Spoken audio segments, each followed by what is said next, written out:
یہی ولادت مبارکہ ہے جو کائنات کی ولادت کا سبب بنی۔ اللہ اکبر۔ اگر رحمت کونین صلی اللہ علیہ وسلم کو اللہ تبارک و تعالی کی طرف سے ظاہر کرنے کا قصد و ارادہ نہ ہوتا تو نہ آپ یہاں بیٹھے ہوتے نہ ہمارا وجود ہوتا۔ اللہ اکبر۔ یہ تمام کائنات کے وجود کا ایک سبب تھا۔ اللہ تعالیٰ نے آپ کے وسیلے سے تمام چیزیں پیدا فرمائی، اور جب یہ نور، یقینی سی بات ہے، جو وجود کائنات کا سبب ہے، جب وہ سبب اس کائنات میں آنے لگا تو لازم بات ہے اس کائنات کو سجایا گیا۔ کیا بات۔ اور اللہ تعالیٰ نے ایسا اہتمام فرمایا کہ اس سال میں جتنی عورتیں حاملہ تھیں سب کے ہاں بیٹے پیدا ہوئے۔ اللہ اکبر۔ اب یقینی سی بات ہے کہ ہر ایک تو مسلمان مطلب دین ابراہیم پر نہیں تھا نا۔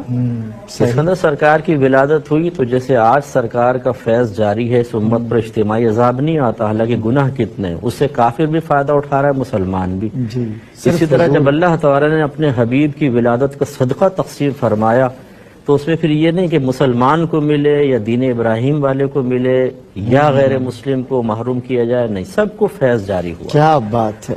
اور وہ بڑا قحط کا سال تھا، اس سال بہت زیادہ فصلیں ہوئیں اور اتنا جانوروں نے چرا کہ لکھا ہے مورخین نے کہ گمان ہوتا تھا کہ شاید ان کے پیٹ پھٹ جائیں گے چربی کی کثرت کی بنا پر۔ اللہ اکبر۔ اور پھر جیسے حور و غلمان کو غلامی کا فرمایا گیا، ایک دوسرے کو مبارک، ہر جانور ایک دوسرے کو مبارکباد دیتا تھا، کیا بات۔ فرشتے آپس میں مل کر مبارکباد دیتے۔ واہ۔ تو یہ جو مبارکباد دینا ہے ولادت کی، خصوصی طور پر ربیع الاول میں مسلمانوں کا ایک اہل محبت کا جو ایک بڑا حصہ ہے وہ اس طریقے کو اختیار کیے ہوئے۔ یہ کوئی نیا طریقہ نہیں ہے، یہ کوئی مطلب اس کو میں بدعت حسنہ بھی نہیں کہوں گا، کیونکہ بدعت میں نئے چیز کا وجود ہوتا ہے، بالکل اگرچہ وہ موافق شرع ہوتا ہے۔ یہ تو عین اللہ تبارک و تعالیٰ کی ایک آپ سنت الہیہ کہیں تب بھی تعجب نہیں ہے، ٹھیک ہے، کیونکہ اللہ تبارک جب فرشتہ کلام کرتے ہیں نا تو لکھا ہوتا ہے اللہ فرمائے گا،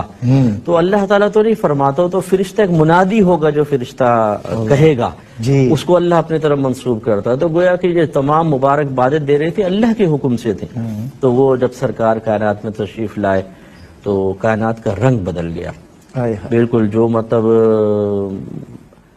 نئی حکومت آئی تو پچھلی حکومت چلی گئی، نیا پاکستان کے جیسے ہمارے ذہن میں وجود تصور ہم قائم کرتے ہیں، وہ نئی کائنات ہوئی، نئی حکومت آئی، نیا نظام آیا، اور نبی کریم صلی اللہ علیہ وسلم کی ولادت پاک کی وجہ سے پھر آپ کی والدہ ماجدہ طیبہ طاہرہ بی بی آمنہ رضی اللہ تعالی عنہا نے جو عجائبات دیکھے ہیں، اور اس سے ظاہر ہوتا ہے کہ وہ معاذ اللہ دیکھیں بعض اوقات بعض دلائل ظاہرہ سے کچھ لوگوں نے ثابت کرنے کی کوشش کی کہ آپ کے آباء و اجداد جو ہیں وہ مطلب مسلمان نہیں تھے۔